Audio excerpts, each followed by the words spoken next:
Salut, j'espère que vous allez bien. On se retrouve pour une nouvelle vidéo pour bien terminer l'année. Je me suis dit que j'allais faire mon classement des pay-per-view, enfin des PLE de l'année 2023. Je l'avais fait l'année dernière, donc je me suis dit pourquoi pas.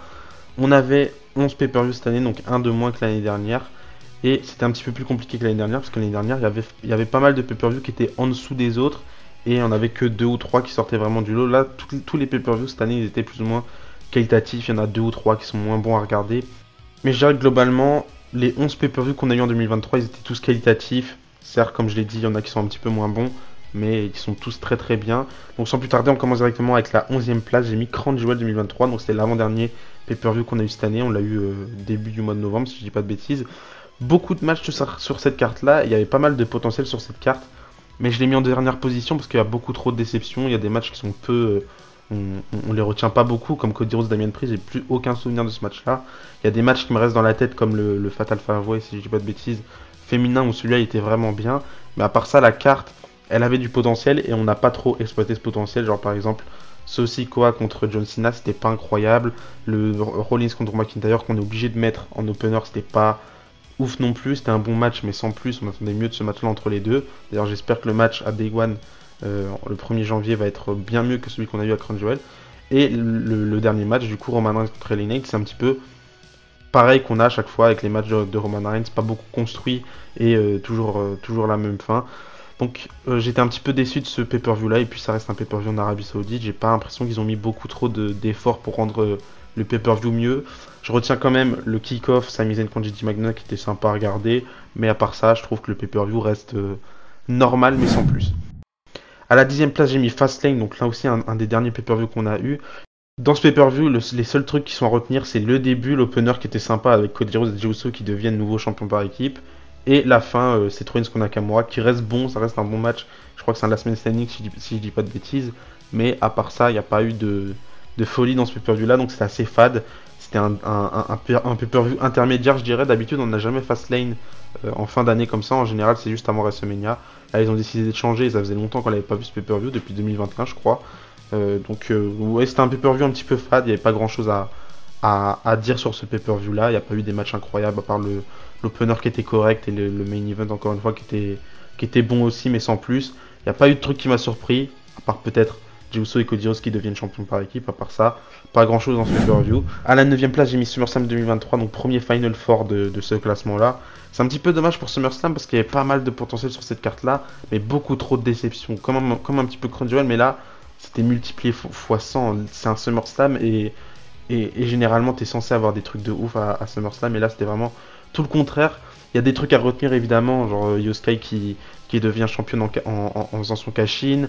Il y a peut-être Seth Rollins Finn Balor qui était sympa. À part ça, il n'y avait rien. Si c'était un pay-per-view lambda comme Fastlane ou quoi que ce soit, ça aurait pu être un pay-per-view passable, j'imagine. Mais là, c'est un Final Four et c'est quand même le pay-per-view de l'été. J'avais l'impression que c'était tout sauf un pay-per-view de l'été. Logan Paul contre Ricochet, c'était sympa, mais je m'attendais à mieux, franchement. Ronda Rousey contre Shayna Baszler, c'était un massacre. Il n'y a vraiment aucun match qui est vraiment très très bon, à part le Rollins Finn Balor qui était avec beaucoup de suspense. Il y avait Damian Priest qui planait au-dessus de tout ça. L'histoire entre Cody Rhodes et Brock Lesnar, la trilogie qui était pas incroyable non plus, mais ça restait un bon moment à regarder. Et surtout le main event, Roman Reigns contre Jey Uso, qui est dégueulasse comme match. Bon, il y en a beaucoup qui vous diront sur Twitter que le match reste passable, que c'est juste le résultat qui a pas plu aux fans. Moi non, je trouve que c'est juste un tout, le résultat est dégueulasse, le rythme il est pas bon dans ce match-là, il n'y a pas beaucoup de choses à retenir à part le turn de Jimmy Uso à la fin qui change complètement l'histoire et ça part sur un autre truc, c'était vraiment frustrant pour les fans. Donc pour un SummerSlam, je trouve que c'était beaucoup trop bas, et contrairement à l'année dernière où SummerSlam 2022 c'était vraiment le pay-per-view de l'année, avec le gros main event Lesnar, Roman Reigns, alors que c'était mal parti, vu l'affiche, on en avait marre des Roman Reigns contre Brock Lesnar et ça fait depuis 2018, 2015 même que on nous lâche pas avec cette affiche là. Là vraiment le main event de SummerSlam 2022 il était fou, alors que là bah un main event entre Jey Uso et Roman Reigns, l'histoire elle s'écrit facilement et c'était vraiment pas bon. Donc SummerSlam 9ème place. À la 8ème place j'ai mis Night of Champions 2023. Évidemment je vais pas mettre Night of Champions 2014. Du coup Night of Champions 2023 au départ le pay-per-view devait pas avoir lieu, c'était King and Queen of the Ring au départ je crois. Donc c'était en Arabie Saoudite ce pay-per-view là. Il était très très bien. Je dirais que le pay-per-view était vraiment très bien. Pourtant je l'ai pas regardé chez moi. J'étais pas chez moi donc je regardais vraiment brièvement ce qui se passait. Je regardais c'était surtout l'opener avec Seth Rollins contre AJ Styles, le nouveau titre qui a été introduit à la WWE qui m'intéressait. Je voulais voir cette finale-là et je me demandais qui allait devenir champion. C'était pas le résultat qui m'intéressait, mais c'était surtout le in-ring et voir comment l'héritage du titre allait commencer, puisque c'était un tout nouveau titre avec un tout nouvel héritage. Donc ça m'intéressait. On a eu une bonne carte, Cody Rhodes contre Brock Lesnar, je crois que c'était le deuxième match qui était sympa lui aussi.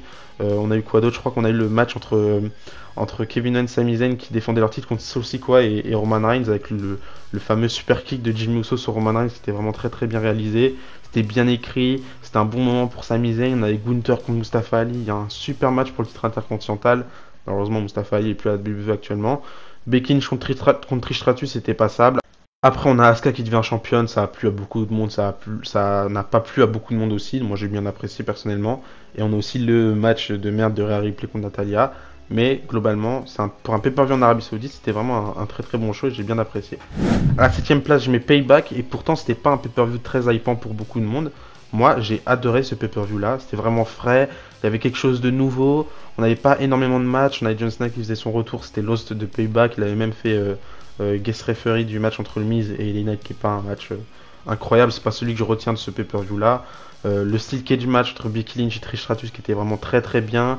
On a eu quoi d'autre? On a eu Cody Rhodes qui était invité de Grayson Waller Effect, mais ça on s'en fout un petit peu. Rey Mysterio qui défend son titre, ça c'était pas incroyable. Après il y a des matchs qui sont pas ouf du tout comme Rhea Ripley contre Raquel Rodriguez. Mais ce que je retiens surtout de ce pay-per-view là, c'est le match pour les titres par équipe entre Sami Zayn et Kevin Owens contre Damian Priest et Finn Balor. Je crois que c'est le moment où Damian Priest et Finn Balor deviennent champions par équipe, mais c'était un match incroyable. C'était un street fight, mais c'était très innovant et j'ai adoré ce match-là, ce qui fait que pour moi, Payback, ça reste quasi un sans faute et je le mets à la 7ème place. 6ème place, autre Big Four, le Royal Rumble, et pourtant ça reste un bon pay-per-view. C'est le premier pay-per-view de l'année pour bien commencer l'année. C'était bien mieux que le Royal Rumble 2022. On a eu pas mal de bons matchs. Les deux Royal Rumble matchs, je pense qu'ils sont réussis. Il y en a beaucoup qui détestent le Royal Rumble match masculin, mais honnêtement, quand on regarde celui de 2022, c'est vraiment un autre monde avec Cody Rhodes qui devient Mr. Money in the Bank, j'allais dire. Qui remporte le Royal Rumble, c'était un bon moment, c'était très sympa. Le Royal Rumble féminin qui était vraiment très réussi. À part ça, on a le main event qui est juste mémorable avec Roman Reigns contre Kevin Owens qui était super bien écrit avec la trahison de. Enfin, le face turn de Sami Zayn à la fin, c'était juste génial. Entre temps, on a aussi Bianca Belair contre Alexa Bliss, c'était pas du tout un bon match. Et le Bray Wyatt contre LA Knight qui était pas un bon match non plus. Mais le Royal Rumble, je trouve que c'était un bon pay-per-view globalement et un super pay-per-view pour commencer l'année. Ça a directement annoncé la couleur. Et juste après, la suite de l'année, c'était juste excellent, je trouve. À la 5ème place, j'ai mis le pay-per-view qui était juste après, du coup, Elimination Chamber 2023 qui se déroulait à Montréal. Et ça, c'était une très grosse force de la WWE en 2023, c'est que il y a quasi 3 ou 4 pay-per-view à peine qui étaient vraiment aux États-Unis. Le reste, c'était vraiment partout dans le monde. Et là, c'était vraiment incroyable. La foule de Montréal était juste excellente. J'ai adoré ce pay-per-view là, j'aimais beaucoup le thème de ce pay-per-view avec Sami Zayn et sa grande histoire face à la Bloodline qui est pour moi la rivalité de l'année. C'était juste réussi, même les segments weekly qu'on a pu avoir avec ce pay-per-view là, c'était vraiment incroyable. Les deux Elimination Chamber match étaient super, le féminin qui était un petit peu moins bon, mais le masculin était vraiment sensationnel et pourtant c'était un match de mid-card pour le titre des États-Unis. Ça avait vraiment relancé une nouvelle dynamique dans cette mid-card du côté de Monday Nitro qui n'était pas vraiment une mid-card puisque c'était le seul titre qu'il y avait solo masculin dans cette bande, donc forcément il était un petit peu considéré comme un titre majeur.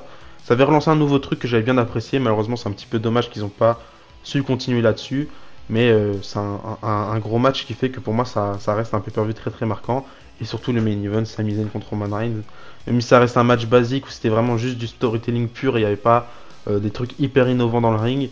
L'histoire elle est tellement folle que tu es obligé de classer ce match là comme un des meilleurs matchs de l'année, et même pour beaucoup c'est le meilleur match de l'année du côté de la WWE. Franchement Sami Zayn, ça me manque de le revoir dans cette position là, mais c'était quand même difficile à encaisser de voir un catcheur comme Sami Zayn qui était dans un creux dans sa carrière pendant de 2019 à 2022 où il est vraiment dans le plus bas de sa carrière, le voir rebondir comme ça et toucher les sommets limite, être proche, il n'a jamais été si proche de ce but là, et finalement il échoue à la fin. C'était quand même difficile à encaisser, mais après ça a débouché sur une histoire encore plus folle pour WrestleMania. Et d'ailleurs on y vient tout de suite puisqu'à la 4ème position je mets WrestleMania 39.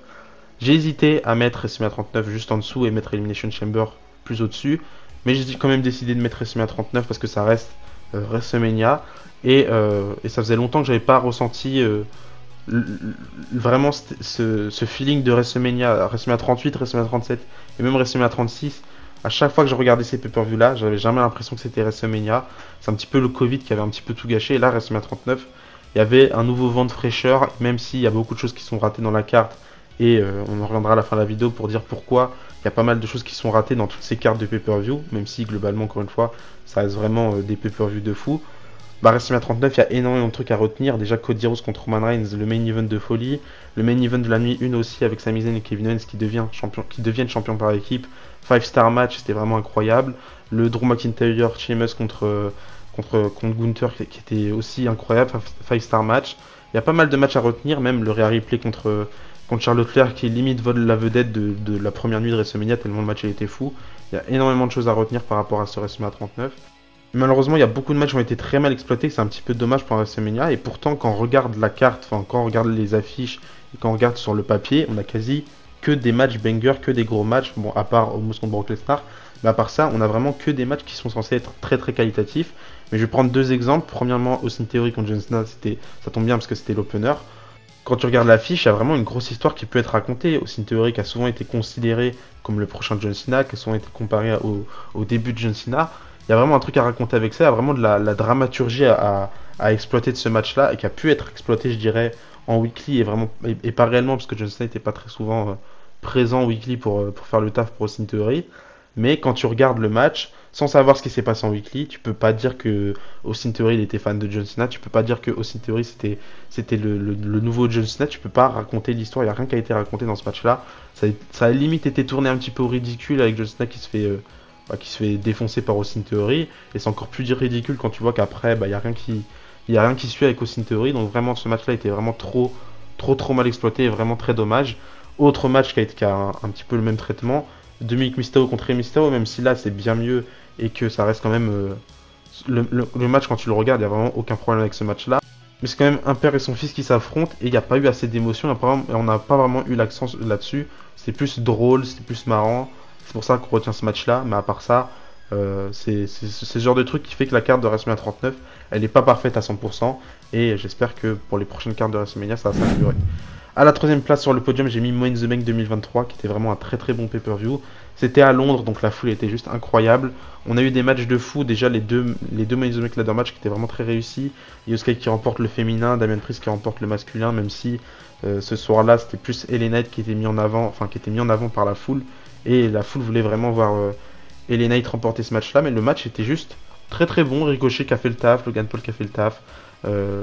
Très belle carte de Money in the Bank, surtout le main event avec le match par équipe entre les Usos qui affrontaient Sikoa et Roman Reigns, avec le fameux pin de Jey Uso sur Roman Reigns à la fin, la première fois qu'il se fait river les épaules en 3 ans. C'était juste fou, c'était super bien raconté.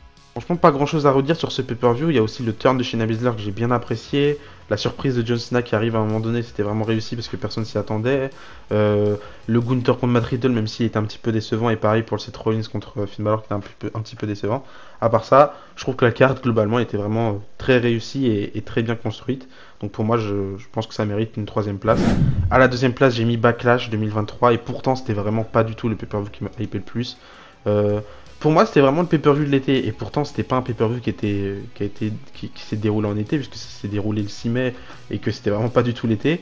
Mais j'avais vraiment une sensation d'été en regardant ce pay-per-view là. C'était à Puerto Rico, donc encore une fois, c'était pas dans un public purement américain, donc vraiment le public il était chaud de fou. Même si la carte elle est pas parfaite, parce qu'on a des matchs comme Zelina Vega contre Rhea Ripley, même s'il y a une belle histoire qui est racontée, c'était vraiment pas un match de fou. Seth Rollins qui affronte Omos, c'est un match vraiment random, et c'est juste histoire de mettre Seth Rollins sur la carte. On a le Cody Rhodes contre Brock Lesnar qui a un finish un petit peu bancal, mais même avec tout ça, tu retiens le main event, quoi. Tu retiens le Damian Priest contre Bad Bunny qui était sensationnel, l'entrée de Bad Bunny, et pourtant vous savez que je suis pas un fan des célébrités à la WWE, c'est vraiment pas ce qui me hype le plus, et limite ça me fait plus chier qu'autre chose. Mais on peut pas retirer que ça reste l'un des matchs les plus marquants de l'année, limite un des meilleurs matchs de l'année, avec la meilleure entrée de l'année, celle de Bad Bunny, avec le public qui chante son entrée, c'était juste incroyable. Super bon moment pour Damian Priest, avec le Judgment Day qui est mis un petit peu en avant. On a aussi le match entre Bianca Belair et Io Sky qui a vraiment révélé Io Sky au public du main roster, puisque elle était over de fou dans ce match-là, et limite Bianca Belair on l'avait oublié à ce moment-là. Franchement, c'était un super bon pay-per-view, et j'en garde de très très bons souvenirs. Je l'ai pas regardé en direct personnellement, mais j'en garde d'excellents souvenirs. Et le retour de Carlito à ce moment-là avec une super belle pop. On a aussi Savio Vega qui arrive à un moment donné. En plus, c'est très intelligent de la part de la WWE d'avoir recréé LWO juste avant ce pay-per-view là, mais enfin juste avant WrestleMania 39. Mais franchement, le pay-per-view, rien à dire, et c'était pour moi le deuxième meilleur pay-per-view de l'année. Et enfin, on termine avec la première place, le dernier pay-per-view de l'année, Survivor Series 2023. Je vous ai déjà tout dit sur ce pay-per-view, j'ai fait ma review il y a à peine un mois, le pay-per-view est vieux d'un mois à peine, mais la carte a été parfaite en vrai.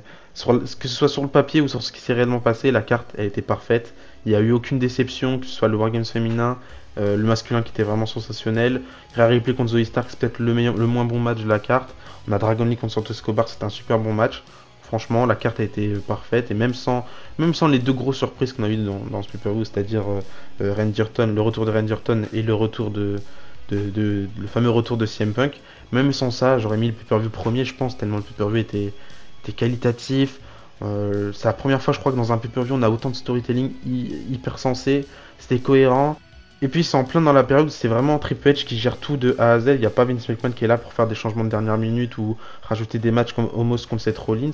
Là c'est vraiment Triple H qui gère tout, et tout est cohérent, tout est sensé, tout a l'air important dans ce pay-per-view là. Et encore une fois, c'est pas les deux retours qui me font dire que le pay-per-view est excellent. Et même si je trouve que ça rajoute un plus d'avoir un retour de CM Punk, d'avoir un retour de Randy Orton, et que ça peut pas arriver à tous les pay-per-view, c'est ce que j'attends personnellement moi d'un Final Four, j'allais dire, d'un Big Four. Là où par exemple à SummerSlam on n'a aucune surprise, on n'a aucun match qui vaut le coup, bah là sur Series on a tout le contraire, on a tout qui avait l'air important, et c'est ce qu'on attend d'un Big Four tout simplement. Et j'espère qu'en 2024 on aura des pay-per-view comme ça, parce que c'est juste super bien, et c'était un très bon pay-per-view pour terminer l'année. Malheureusement, tout au long de l'année, même si on commençait super bien l'année, il y a Vince McMahon qui s'est ramené. Vince McMahon qui a fait des changements de dernière minute, qui a lancé des bookings un petit peu foireux pour certains pay-per-view, comme beaucoup de matchs de Homos, le Homos contre Brock Lesnar, le Homos contre Seth Rollins. C'est pas Homos le problème, mais c'est le booking qui est un petit peu le problème. Mais en 2024, avec Triple H et Shawn Michaels aux commandes de la WWE et des shows aussi qualitatifs qu'on peut avoir récemment, que ce soit les pay-per-view ou les weekly, je pense qu'on va avoir une super belle année 2024. J'espère que ça va continuer dans cette direction-là. Mettez-moi vous aussi votre classement des pay-per-view de cette année dans les commentaires. Et d'ici là, je vous dis à la prochaine. N'oubliez pas, tant qu'il y a eu catch à l'espoir. Bisous bisous.